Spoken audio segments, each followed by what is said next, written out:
In the quiet mountains of North Carolina, hidden deep within the fog and trees, sits a place known only to locals as Hollow Creek Cabin. For decades, it stood abandoned, weathered wood, broken shutters, and a strange aura that made even seasoned hikers avoid the area. Locals whispered that it once belonged to the Crowley family, who mysteriously vanished one night in 1978, leaving their dinner untouched on the table. In 2019, a young couple, Ethan and Marissa, rented the cabin through a private listing, seeking a peaceful escape from city life. The photos showed a rustic yet cozy home, wood-paneled walls, a stone fireplace, and a view of the misty creek outside. But what they found when they arrived was nothing like the pictures. The air was unnaturally cold, the silence heavy. The forest seemed to lean in around them, and inside, the cabin smelled of damp wood and iron. Strange scratches covered the walls, not random marks, but symbols carved deep as if someone was trying to keep something inside. That first night, the couple heard footsteps in the attic above them, slow and dragging. When Ethan went to check, he found nothing but dust and old furniture, except for one thing, a child's drawing taped to the wall. It showed a stick-figure family with a black shadow towering over them. Beneath it, written in shaky handwriting, were the words, "It still lives here." And from that night on, Hollow Creek Cabin revealed its true history, one that no one had survived to tell before. The first night in Hollow Creek Cabin felt off from the very beginning. The couple, Ethan and Marissa, tried to laugh off the strange chill that lingered in every corner. They lit a fire in the stone fireplace, poured themselves wine, and turned on some soft music to make the place feel like home. But the fire refused to burn brightly. Its light flickered weakly, as if something unseen was smothering it. As night fell, the sounds began. It started with a faint tapping, like fingers drumming slowly on glass. Ethan thought it was tree branches brushing against the window, but when he looked, there was no wind. The trees stood still. The tapping continued, rhythmic, deliberate. Marissa tried to sleep, but she woke up around 2 a.m. to the sound of creaking floorboards. Someone was walking upstairs. She shook Ethan awake, whispering that there was someone in the house. He grabbed a flashlight and carefully climbed the staircase. Every step groaned under his weight. At the top, the hallway stretched longer than he remembered, and the air was thick, almost suffocating. He swung the flashlight toward the far end, and for a split second he saw a figure standing there. It was small, childlike, with its head tilted unnaturally to the side. Then, in a blink, it was gone. When Ethan returned downstairs, pale and shaken, Marissa pointed toward the front door. On the inside of the glass, written in what looked like condensation, were 3 words: "Don't look up." They didn't sleep for the rest of the night. Morning came, but the light did little to ease their unease. The forest outside was silent, unnaturally so. No birds, no rustling leaves, just the faint whisper of wind through dead branches. Marissa tried to shake off the dread, convincing herself that they were just tired. Ethan wasn't so sure. While making coffee, Marissa noticed something strange near the hallway wall. Long, deep scratches ran vertically down the wooden panels, 4 perfect lines, as if made by claws. They hadn't been there the night before. She called for Ethan, her voice trembling. He examined them closely. The wood was splintered and fresh. "Probably an animal," he muttered, though he didn't sound convinced. The nearest wildlife, according to the cabin's caretaker, was miles away. Later that day, as Ethan stepped outside to check the perimeter, Marissa stayed behind and tried to clean the scratches. But when she turned away, she heard a faint dragging sound behind her. Like nails across wood. She froze. The sound grew louder, closer. She slowly turned around and gasped. The scratches were extending upward, by themselves, carving fresh lines into the wall as if invisible hands were at work. The sound was deafening now, a screech that made her cover her ears. Then suddenly silence.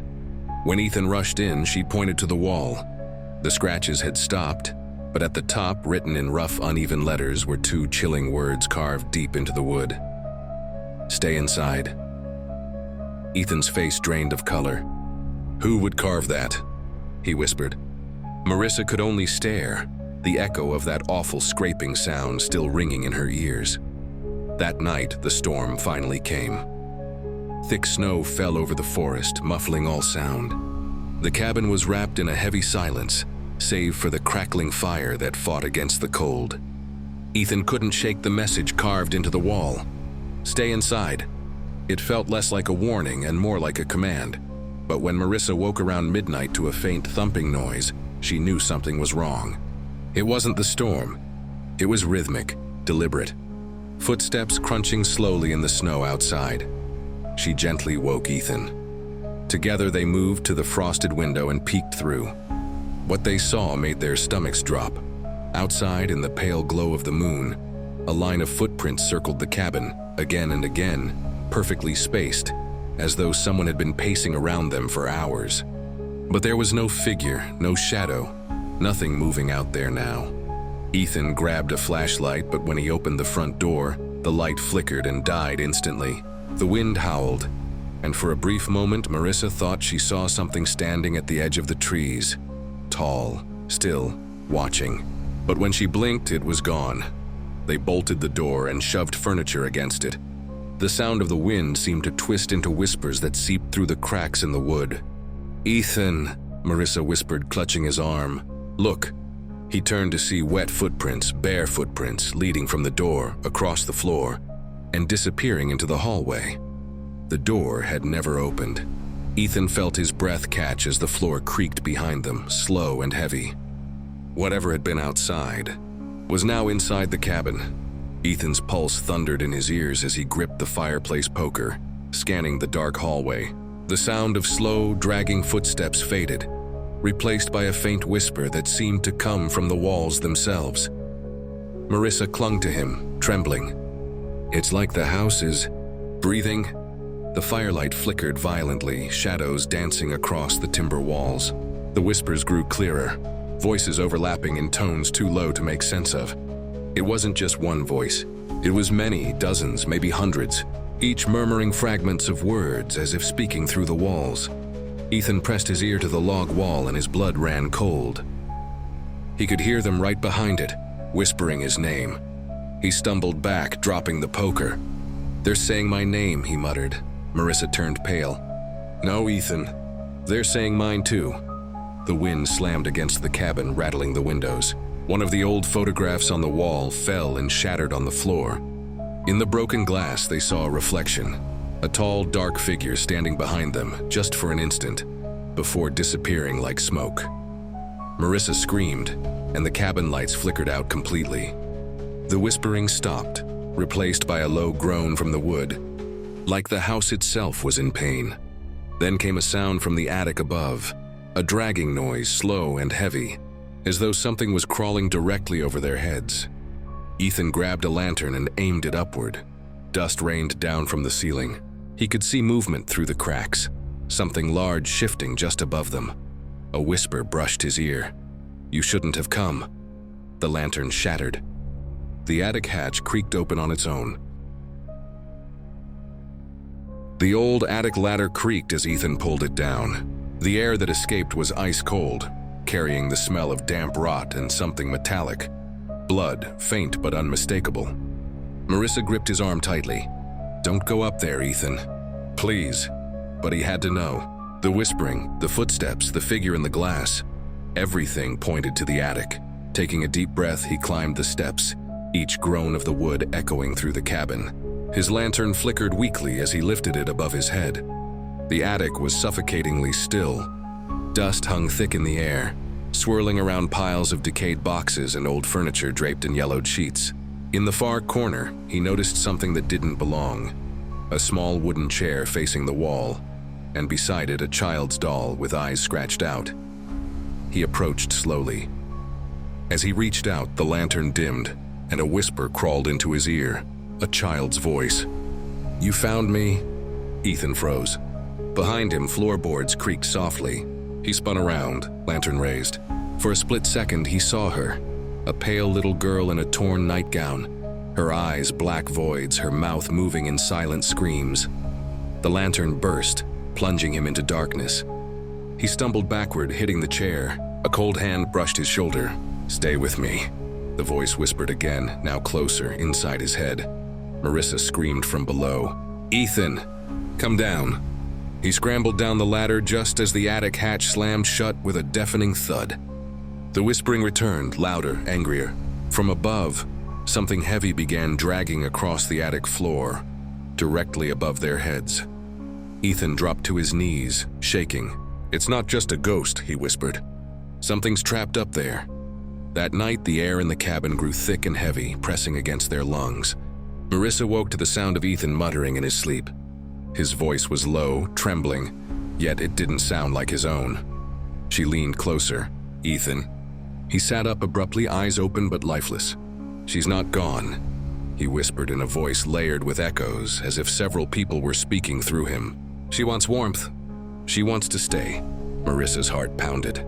She shook him hard, but he didn't respond. His skin was cold, clammy. Then suddenly he gasped, a deep guttural sound, and fell back against the bed, his body trembling violently. The cabin lights flickered and the temperature dropped even lower. Frost began to creep along the window panes from the inside. Marissa heard the same whisper from the attic, only now it was surrounding them. It seeped from the walls, from the very air. Ethan's eyes snapped open again, glowing faintly in the dark. "She's here," he said. "She's inside me." Marissa backed away, tears streaming down her face. "No, Ethan. Fight it." But Ethan wasn't hearing her anymore. His voice changed again, high-pitched, childlike. "You shouldn't have opened the door," it said. "Now she's awake." A violent crash shook the house as every cupboard and drawer flew open at once. Objects hurled through the air, smashing against the walls. The whispering became screams. Marissa covered her ears, screaming Ethan's name, but he only stared back, smiling eerily. Then, just as suddenly as it began, silence fell. The storm outside ceased. Ethan slumped forward, unconscious. The last thing Marissa saw before darkness swallowed the room was a faint handprint, small and bloody, on the bedroom wall. Ethan awoke hours later, drenched in sweat. The storm had returned, thunder rolling over the mountains like the growl of some ancient beast. Marissa sat in the corner, pale and trembling, clutching a crucifix she'd found in a drawer. "Ethan," she whispered, "do you remember anything?" He rubbed his head, eyes distant. "I dreamed of her," he murmured. "A girl in white." She was crying, but behind her there was something else, something dark. It wasn't just her, Marissa. It was using her. Before she could reply, a deep rumble echoed from the attic.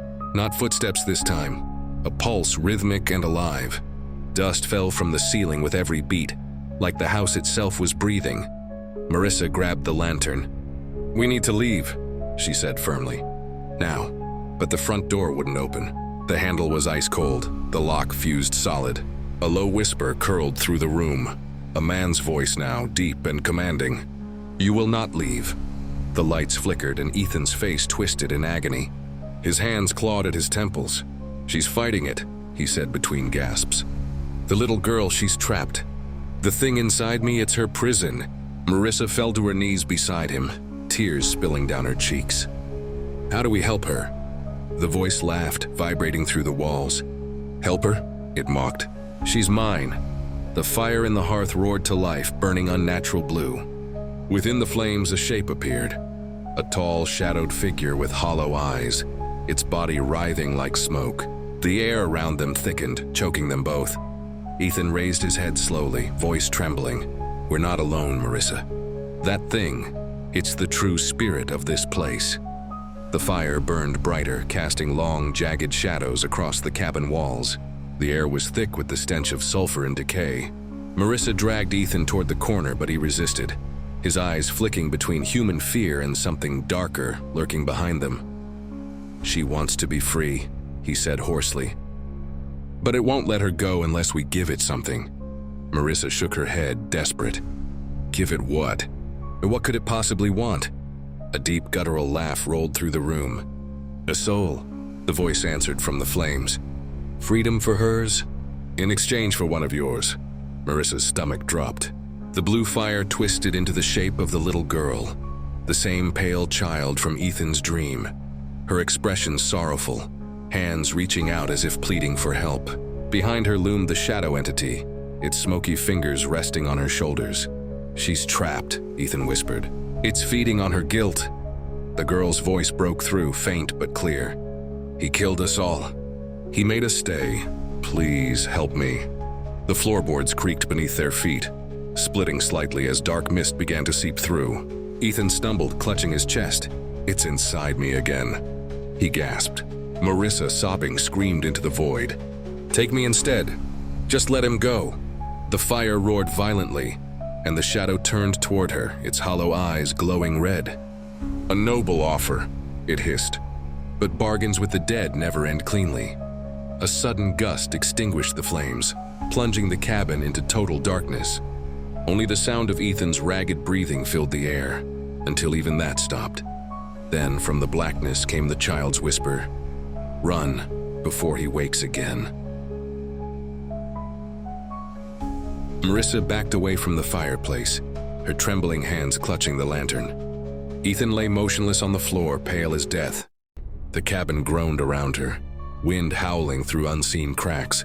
It sounded almost like voices, hundreds of them whispering her name. "Ethan," she whispered, kneeling beside him.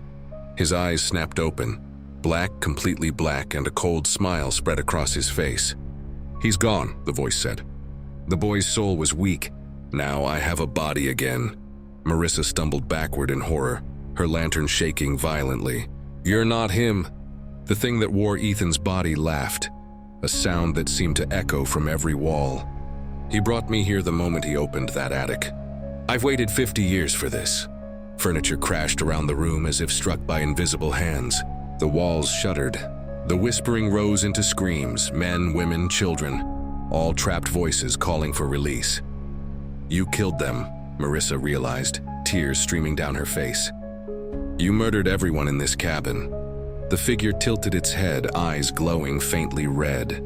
"And I'll do it again." He lunged forward. Marissa swung the lantern, shattering it across his shoulder. Flames erupted instantly, crawling up his arm. The creature didn't scream. It only laughed harder as the fire spread, casting monstrous shapes on the walls. Marissa grabbed the crucifix and held it out, shouting, "Leave him alone!" The creature froze.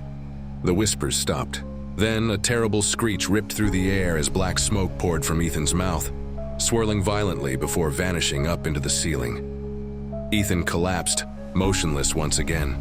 Marissa knelt beside him, sobbing, "Please, please wake up." But deep above them in the attic, something heavy began to move. The presence wasn't gone. It had only changed form. The cabin was silent except for the faint crackle of dying embers. Marissa held Ethan's lifeless body in her arms, her tears mixing with soot. She wanted to believe it was over, that the thing inside him had burned away. But deep in her bones, she knew it wasn't done.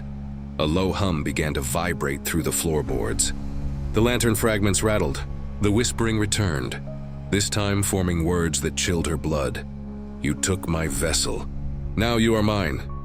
The front door burst open, a gust of freezing wind extinguishing the last of the fire. Every candle flared back to life with a blood-red flame, revealing the blackened figure standing in the doorway. It was no longer wearing Ethan's face. It was something far worse, twisted, skeletal. Its limbs too long, its mouth stretched into a jagged grin. Marissa screamed, backing into the wall. The crucifix she'd held earlier had melted, the metal bending in her grip. "Stay away from me!" The creature tilted its head. "You offered yourself, remember?" She realized with terror that her desperate bargain had never been forgotten. The entity had come to collect. The walls began to bleed, dark streaks running down the wood. The floorboards cracked open, releasing waves of heat and the faint cries of trapped souls. Marissa stumbled toward Ethan's body, shaking him violently. "Please, fight it! Don't let it win!" Ethan's eyes fluttered open, faintly blue, human again. "Run," he whispered. "Run now." The floor beneath them split apart, light erupting upward. Marissa screamed as a vortex of flame and shadow consumed the cabin, the entity's roar echoing into the night. When the storm finally broke, the cabin was gone. Only ashes remained, except for a single photograph half burned showing Ethan and Marissa, smiling,